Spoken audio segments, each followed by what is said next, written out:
Secundaria segundo grado. Matemáticas. La intuición matemática de Ramanujan.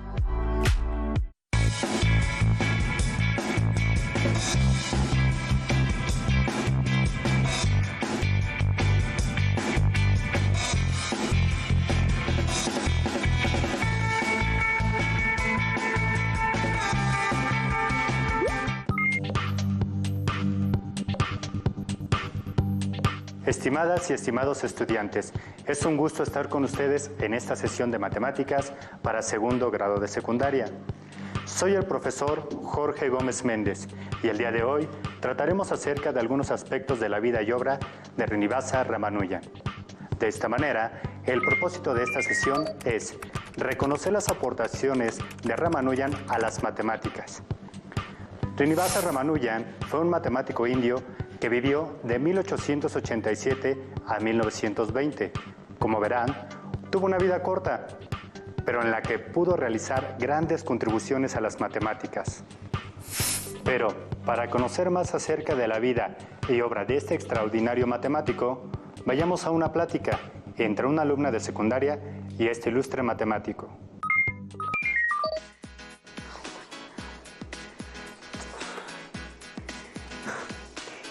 El camino más corto entre dos puntos es una línea recta.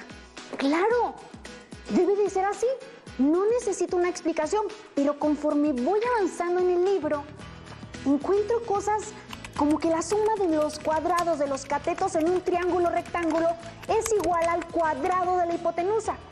Aquí no puedo decir directamente que la afirmación debe ser verdadera. Necesito una explicación. Ay, pero no la encuentro.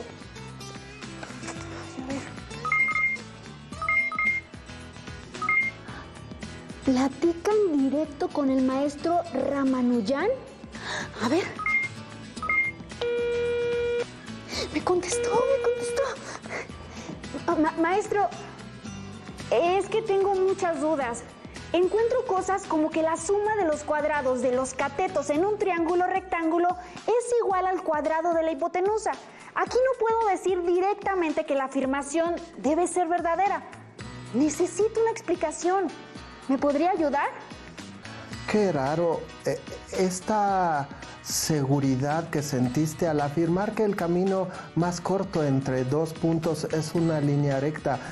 Yo lo debía haber sentido en muchas ocasiones para afirmaciones matemáticas mucho más difíciles. Debe ser un genio. Creo que yo necesitaría mucho trabajo para sentirme segura de que algunas afirmaciones matemáticas son verdaderas. Muchos creen que soy un genio por sentirme seguro de que son verdad afirmaciones muy complejas, afirmaciones que casi nadie de mi época entendía. Han llegado a decir que algún ser mitológico me daba esas afirmaciones. ¿Y por qué cree que digan eso? Tal vez sea porque yo no dejé muchas pistas sobre el camino que seguí para sentirme satisfecho de las conclusiones a las que llegaba. Pero seguramente tus profesores de matemáticas o en tu libro de texto, si te animan a explicar por qué te sientes segura de tus afirmaciones, son falsas o verdaderas, o si tienes dudas. Sí, recuerdo una clase en la que nos preguntaron si era verdadero o falso que la suma de dos números pares era un número par y si estábamos seguros de eso. Uno de mis compañeros dijo que para sentirse seguro de que la afirmación era verdadera, bastaba con un ejemplo. 2 y 4 son pares. La suma de 2 y 4 es 6, también es par. De ahí mi compañero concluyó que la suma de dos pares debe ser par. Se veía muy seguro, pero el profesor advirtió que no bastaba con un ejemplo y que debíamos utilizar álgebra y las propiedades de los números para sentirnos seguros de que la afirmación era verdadera. ¿Tú no dabas todas esas explicaciones que nos piden? En mis cuadernos y notas, que son las evidencias que perduran en el tiempo, no solía explicar por qué me sentía satisfecho de la verdad de mis conclusiones. Pero eso no quiere decir que no tuviera explicaciones. ¿Y por qué no las registrabas en tu cuaderno? Quizás Hay varias razones. Una, primera, se relaciona con el lugar donde yo nací. Yo, Srinivasa Aryahar Ramanujan, nací en Erode, cerca de Madrás, una ciudad de la India, en 1887, un 22 de diciembre. Como la mayoría de los estudiantes indios de mi época, anotaba mis explicaciones principalmente en una pizarra. El papel era caro y éramos pobres, no teníamos los recursos para comprarlo. Por lo tanto, escribir todas mis explicaciones en papel era casi imposible. Así que después de hacer cálculos y análisis en mi pizarra, solo registré los resultados de los que me sentía satisfecho en mis cuadernos. En segundo lugar, yo fui muy autodidacta. Aprendía principalmente de los libros que podía conseguir. Entre ellos se encuentra el libro de Carr. En ese libro aparecen teoremas sin apenas pruebas. Quizá también por eso no me causaba problema anotar mis conclusiones sin explicación alguna. Ahora entiendo. En tu pizarra escribías tus cálculos y explicaciones y en tu libreta solo anotabas todos tus resultados con los que te sentías satisfecho. Ningún ser mitológico te decía los resultados de la nada. Parece que te esforzabas mucho. Además, si el libro con el que estudiaste no incluía pruebas para las afirmaciones, entonces suena lógico que no sintieras la necesidad de escribirlas en papel. Sí, aunque debo aclararte que después me di cuenta de que aunque tenía razones para sentirme satisfecho de mis resultados, la manera en la que yo me sentía seguro no cumplía del todo con los estándares que requerían los matemáticos de mi época.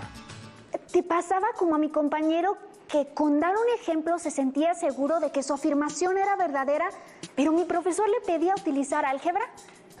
Yo llegaba a dar argumentos mucho más elaborados, pero no era suficiente para los matemáticos de mi época, en especial para Hardy.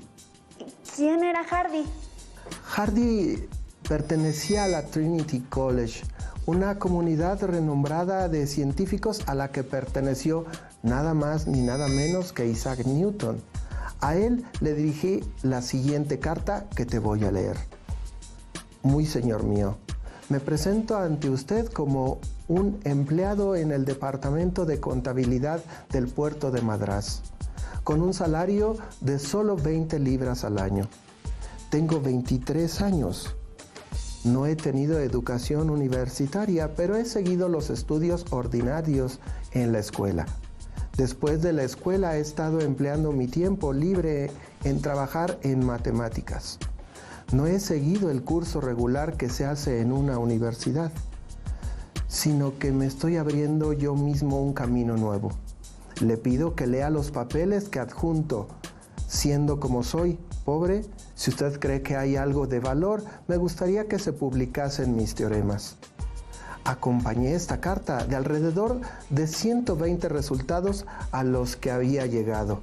De ellos, Hardy me dijo: las fórmulas me derrotaron completamente. Nunca había visto nada como ellas. Una simple mirada era suficiente para mostrar que solo habían sido escritas por un matemático de la categoría más alta. Debían ser ciertas, puesto que si no lo fueran, nadie tendría la imaginación para inventarlas.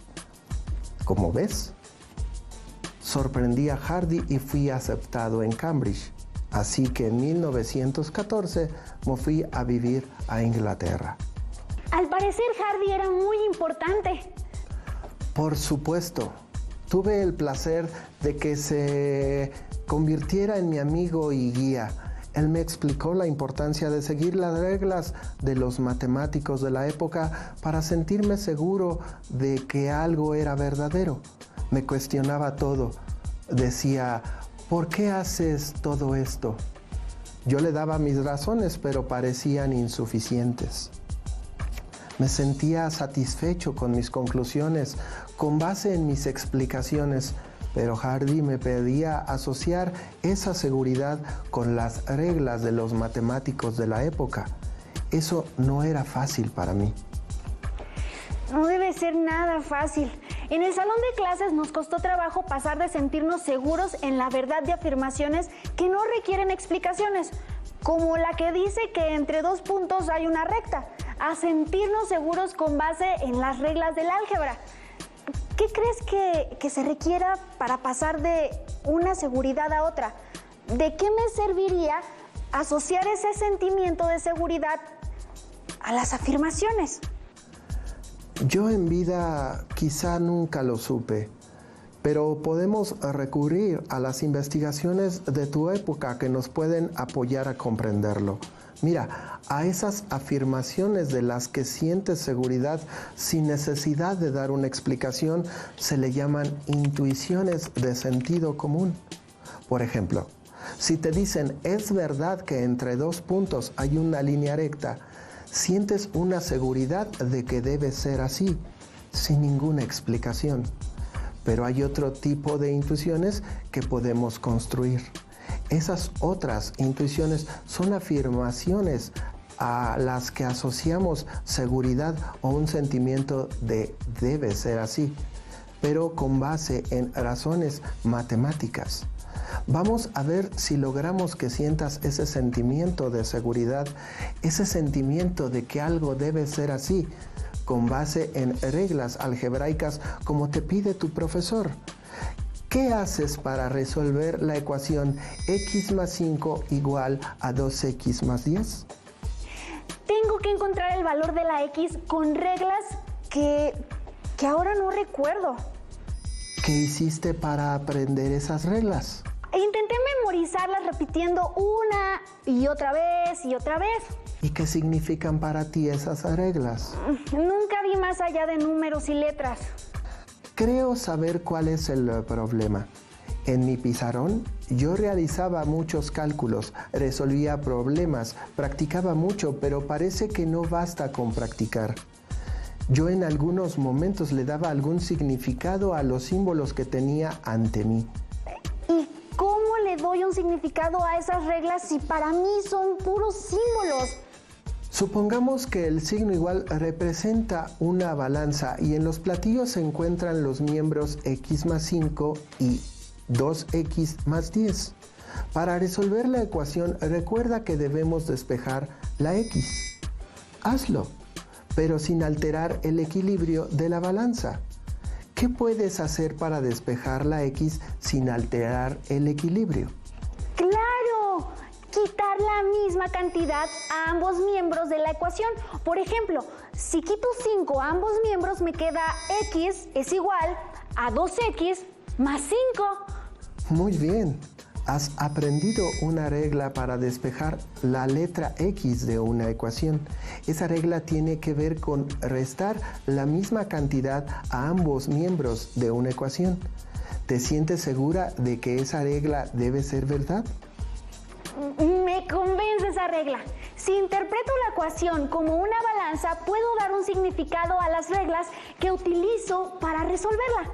Así puedo sentir seguridad en que la regla que construimos es verdadera y la recordaré la próxima vez que me enfrente a una ecuación. Muy bien. Ahora ya podemos contestar las preguntas. Vemos que una primera condición para asociar seguridad a una regla es darle un significado. Esto lo hacen muchos matemáticos.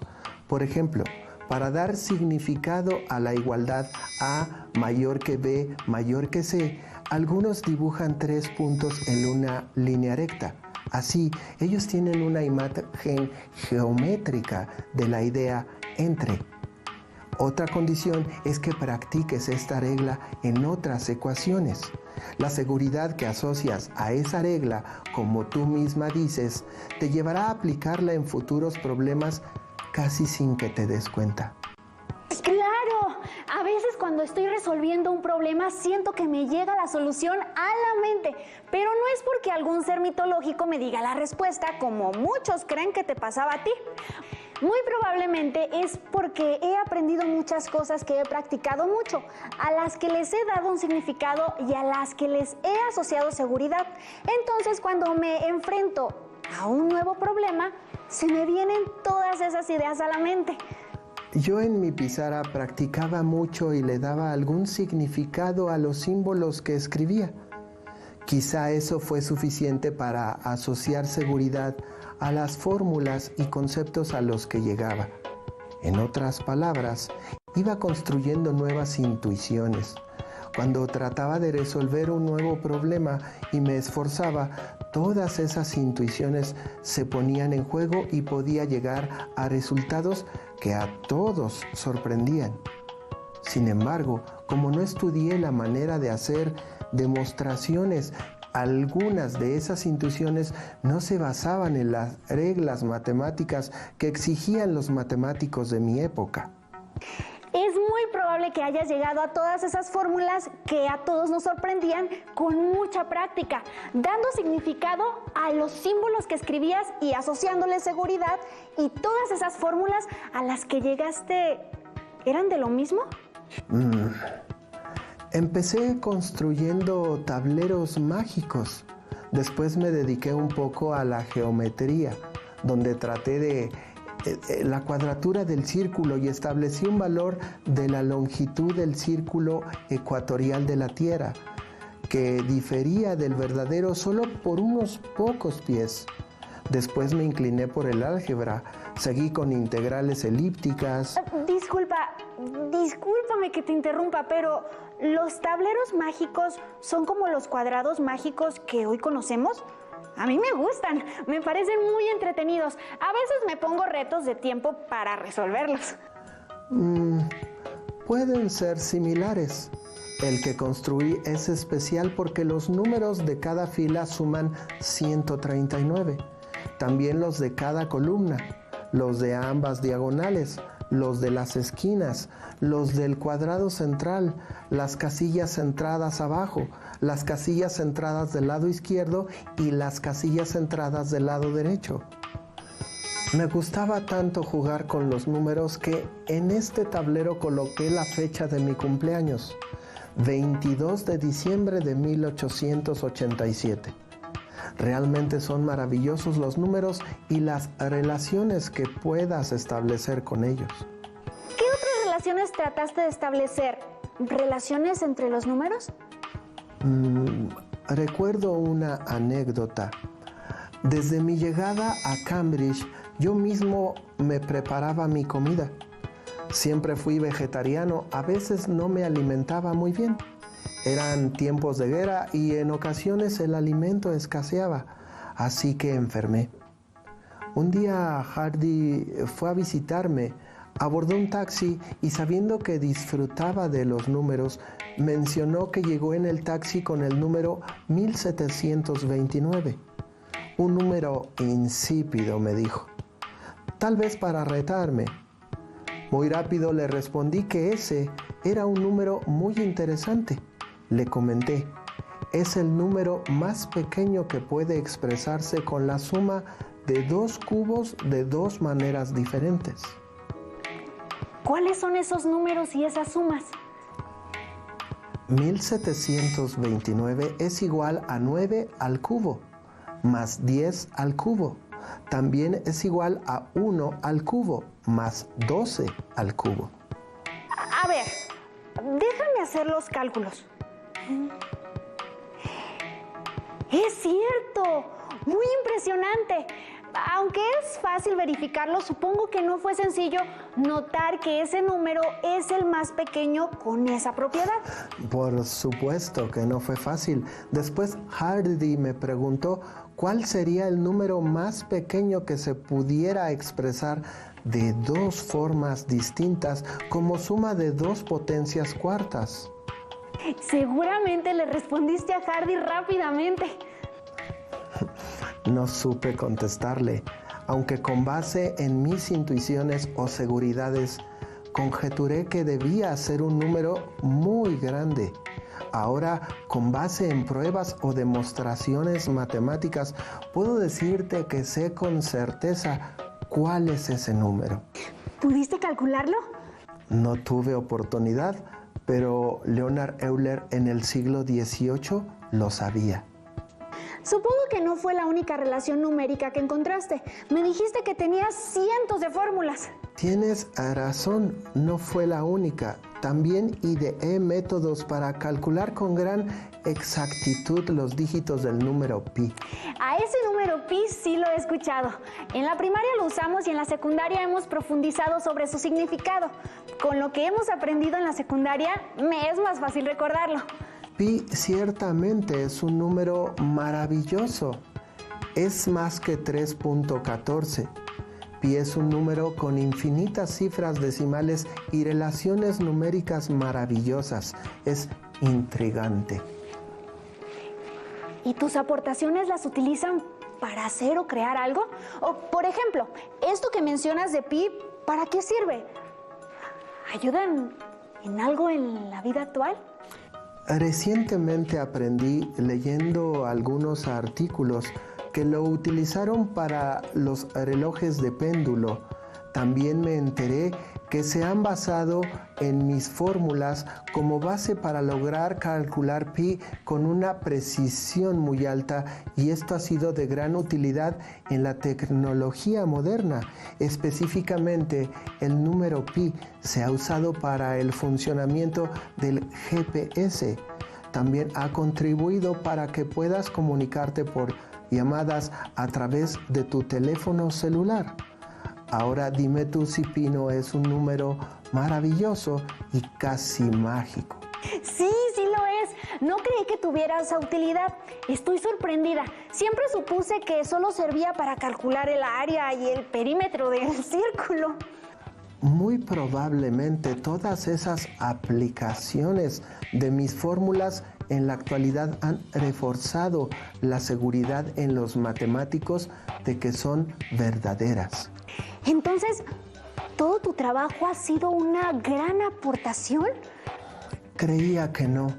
De hecho, en los primeros cuadernos que le hice llegar a Hardy y a Littlewood, ambos vieron que algunas de mis fórmulas sobre los números primos necesitaban demostrarse con seguridad basada en las reglas matemáticas de la época.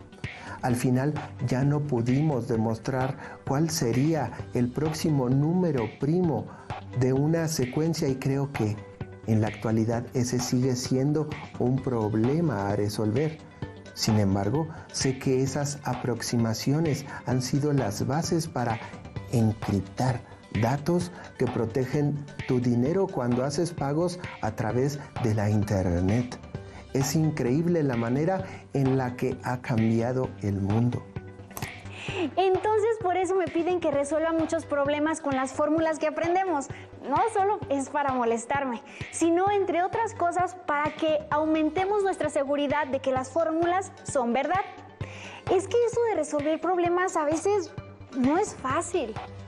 Pero es necesario. También te ayuda a entender mejor la matemática y el mundo. ¿Y qué logros tuviste con tu trabajo? Además de gran satisfacción, logré que en 1916 Cambridge me concediera el título de Bachelor in Arts. En 1917 fui nombrado miembro de la London Mathematical Society. Para 1918 me eligieron como Fellow de la Royal Society. Fui el segundo hindú que obtuvo esta distinción, pero el más joven en lograrlo. ¿Qué es eso de Fellow? ¿Me lo explicas? En Cambridge era muy común que se hospedaran alumnos y profesores dentro de sus instalaciones. Aquellos con distinción de Fellow eran miembros del colegio con el derecho de continuar viviendo en la residencia, aunque se hayan retirado de la vida académica. Ser Fellow era un honor. ¡Oh! ¡Cuántas cosas no sabía! No cabe duda que cada día se aprende algo nuevo. ¿Eso es todo lo que ganaste con tu trabajo? No. En ese mismo año me nombraron Fellow del Trinity College de Cambridge, con un muy buen sueldo y sin obligaciones. Aquí sí fui el primer hindú en obtener este mérito. Además, en Madrás me dieron otra beca y crearon una cátedra de matemáticas para mí. Entonces todo tu esfuerzo sí que valió la pena. ¡Qué emoción! Voy a estudiar con más dedicación, dar significado a las fórmulas, sustentar su verdad, practicarlas y buscar muchas aplicaciones. Todo esto contribuirá a sentirme segura de las fórmulas, lo que a su vez me llevará a usarlas cuando sea necesario.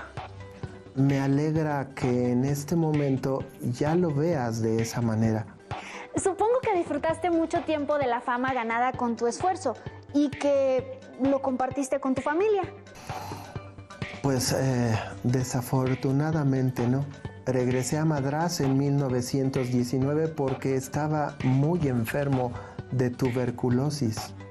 Allá me recibieron con honores y fueron momentos muy gratos porque volví a mis orígenes y porque el clima de Inglaterra no me ayudaba a mi recuperación.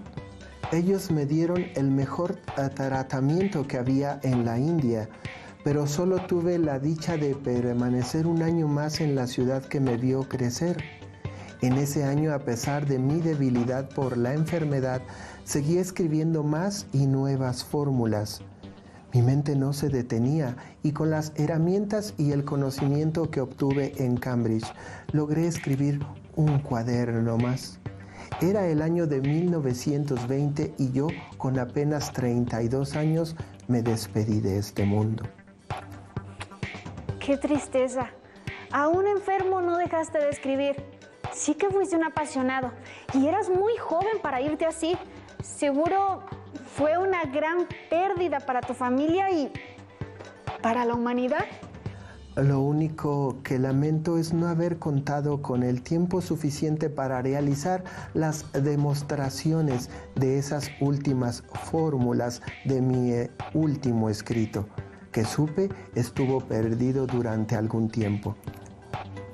No me imagino lo que pudiste haber dado si tan solo hubieras tenido unos años más para demostrar tus nuevos avances. Quizá la historia sería otra.